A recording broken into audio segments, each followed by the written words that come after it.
నవరత్నాలు అనేటివి సక్సెస్ఫుల్గా ఇక్కడ ఇంప్లిమెంట్ అయినాయి అంటారా? కాలే. దానికి కారణమేమి? నీకు వచ్చేసి 3,000 రూపాయలు పింఛన్ అని చెప్పినాడు మేనిఫెస్టోలో. 2,250 రూపాయలు ఇచ్చినాడు. అప్పుడు 750 రూపాయలు మిగులుతుంది. సంవత్సరానికి ఎంత అవుతుంది అది? ఇంకా ఇక్కడ చూసావా, పేద ప్రజలకంతా ఇబ్బంది. అది లేదు ఇది లేదని చెప్తారు. ఇంకా నిరుద్యోగ వృత్తి అప్పుడు వచ్చేసి 2,000 రూపాయలు ఇచ్చేది. 2,000 రూపాయలు ఇచ్చేది తీసేసి ఏం చేసినాడు? అమ్మ ఊడి అంటానని పిల్లలకి 15,000 ఇచ్చినాడు. దాంట్లో ఎంత మిగిలింది? 9,000 రూపాయలు మిగిలింది. 24,000 సంవత్సరానికి 24,000 అవుతుంది. 24,000కి గాను తీసేస్తే 15,000 తీసేసి ఎంత మిగులుతుంది? 9,000 మిగులుతుంది. ఆ 9,000 ఇది కలిపి 45 ఏళ్ళ వాళ్ళకి 18,000 ఇచ్చినాడు.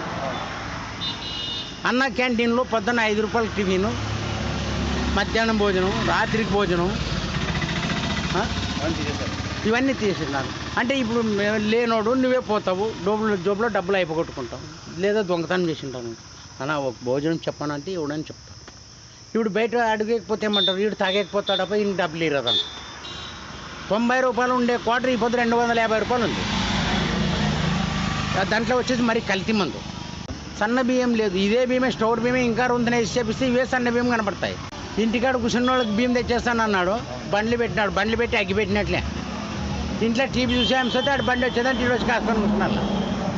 లేకుంటే అప్పుడు స్టోర్లో పెట్టేసి ఇప్పుడు బియ్యం వేస్తానంటే ఆడ పోయి ఎత్తుకొచ్చుకుంటుండే, ఇంటికాడ ఆగుంటుండే. ఇప్పుడు అట్లా కాదు, ఆడ బండి వస్తే నాన్న పోవాల, బియ్యం వేసుకుంటారు, సీరియల్ అవన్నీ కాదు. దాంట్లో కరెంట్ సుత ఉండదు. మరి ఆ ఇంటికాడికి వచ్చి కరెంట్ పెట్టుకునే బియ్యం వేయాలి. ప్రస్తుత రాజకీయాల్లో జనసేన యొక్క ప్రభావితం ఎంతవరకు ఉందంటారు? జనసేన పరిపాలన అక్కడ ఇక్కడ లేదు.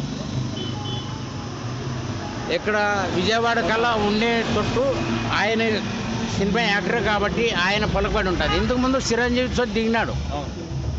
ఆయన ఏం చేసినాడు? అన్ని రకాలుగా గెలిచిపోయినాడు. కాంగ్రెస్లో పోయింటే ఇప్పుడు అతను ఒక ఉదుపతిగా ఉండేవాడు. ఇప్పుడు ఏదింత ఆయన పక్కకు పోయిండేదానికి ఆయన సోతే చీడు పురగైన. నేను బాగా చేద్దామంటే ఎక్కడి నుండి చేస్తాను, ఒకసారి చెడిపోయినాక బాగా చేయలేను. జగన్ గారు కూడా చంద్రబాబుని ఏ విధంగా విమర్శిస్తున్నారో అంతే లెవెల్లోనే పవన్ కళ్యాణ్ కూడా టార్గెట్ చేస్తూ ఉన్నారు. ఎందుకంటారు?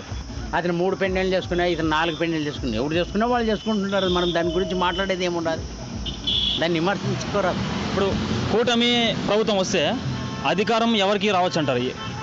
చెప్పలేము.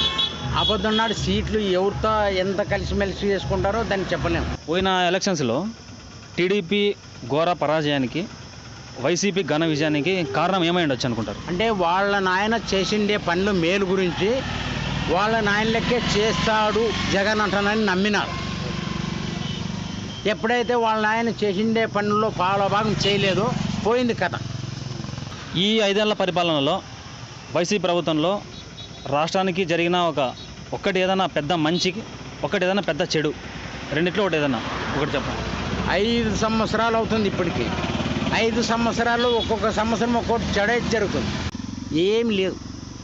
నేను వచ్చాను బంగారు ఎన్డీఏ అవన్నీ కాదు. నువ్వు వచ్చినప్పటి నుండి అభివృద్ధి చెందింది ఏమీ లేదు. పార్టీలకు అతీతంగా, రాజకీయాలకు అతీతంగా రాష్ట్రానికి మంచి జరగాలంటే ఏ పార్టీ వచ్చినా ఏ విధంగా ముందుకెళ్ళాలని అనుకుంటాను మీరు? నేను ఇప్పట్లో ఆలోచిస్తే అప్పుడు ఇందిరాగాంధీ ఏలిండే కాంగ్రెస్ ప్రభుత్వమే మంచిది పైన రాష్ట్రానికి. కేంద్రంలో ఎవరు అభివృద్ధి చేస్తారో వాడు వస్తున్నారు అని నాకు లెక్క. సో బీజేపీకి అధికారం వస్తే ఇప్పట్లో ఉన్న విషయానికి రాష్ట్రానికి మంచి జరిగే అవకాశం ఉందంటారు? అంతగా లేదు. ఎందుకంటే ఇప్పుడు అది చేసామంటే రామ జన్మభూమి ఒకటే కట్టినారు. మరి సాయిబులకి వ్యతిరేకంగా ఎందుకు కానీ వ్యతిరేకంగా అంటే ఇప్పుడు నువ్వు చేసే పనులు ఇప్పుడు ఎల్కేద్వానికి ఇచ్చింటే ఇప్పుడు రామ జన్మభూమి జరిగేది కాదు. 10 సంవత్సరాల తర్వాత అయినా సరే బీజేపీకి ఏమన్నా మన ఆంధ్రప్రదేశ్లో ఛాన్స్ ఏమైనా ఇస్తారంటారా జనాలు? రాదు, అది మాత్రం రాదు. 10 సంవత్సరాలు అంటే అది రాదు. మరి అంత లోపల కాంగ్రెసే పుంజుకోవచ్చు.